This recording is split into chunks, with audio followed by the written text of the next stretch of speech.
Bonjour, bienvenue donc au sein de notre rucher école. Alors nouvelle vidéo, cette fois-ci je vous avais expliqué devant les ruches qu'on allait les mettre en hivernage. Alors ça consiste en quoi? Ça va être une vidéo un peu plus longue, faut regarder jusqu'au bout s'il vous plaît.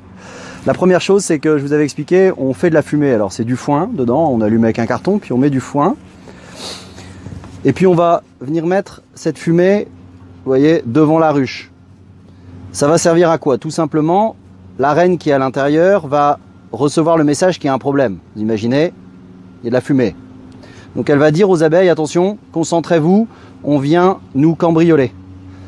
Et donc elles vont s'occuper à prendre le miel et avaler un maximum de miel. Et pendant ce temps-là, nous on va faire notre travail sans se faire piquer. Voilà, c'est la petite ruse de l'apiculteur et c'est à ça que sert la fumée. Alors, vous me suivez, donc vous voyez, il y en a quelques-unes qui vont sortir, c'est pas grave, n'ayez pas peur. Enfin le caméraman, hein, je parle pour le caméraman. Et là ici, nous on a deux protections. Donc je vais vous emmener au cœur de la ruche sans trop les déranger, c'est pas l'objectif. Mais vous allez pouvoir voir, regardez ici, déjà toute la propolis, c'est-à-dire qu'elles construisent un genre de sparadrap à base de propolis, qui est un super soin d'ailleurs pour les humains. Puis vous voyez toute la ruche qui s'anime dedans. Et là on est en hiver, donc très simplement il y a un petit trou qui est au-dessus et on va venir mettre ici un petit pain de sucre pour les aider à passer les moments difficiles de l'hiver. Voilà, parce qu'il se peut qu'elle manque un peu de sucre pour chauffer la ruche, parce que rappelez-vous que la ruche est à 34 degrés, hiver comme été. Il faut chauffer, hein. Aujourd'hui, là, on est à... Cette nuit, il va faire 0 degré. Voilà, et je viens recouvrir ici ensuite avec un autre film.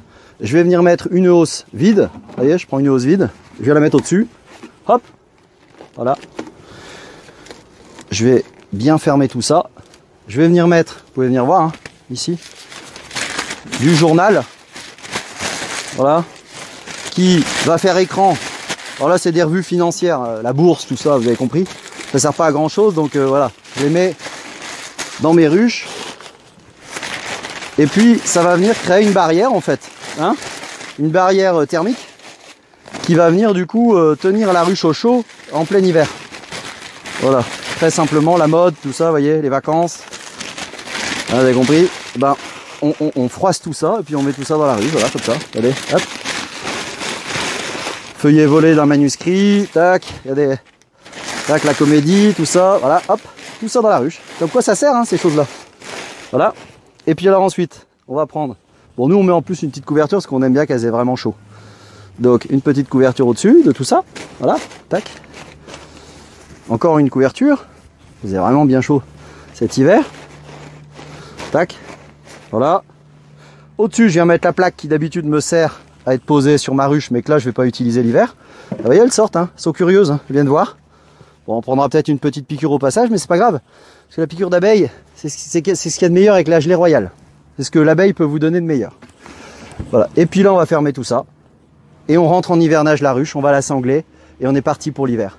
Donc merci évidemment à D3K, parquetflottant.info, qui nous aide dans la réalisation de tout ça. Et je vous dis à très bientôt pour d'autres nouveautés sur la ruche au printemps cette fois-ci. On va les laisser pour cet hiver se reposer.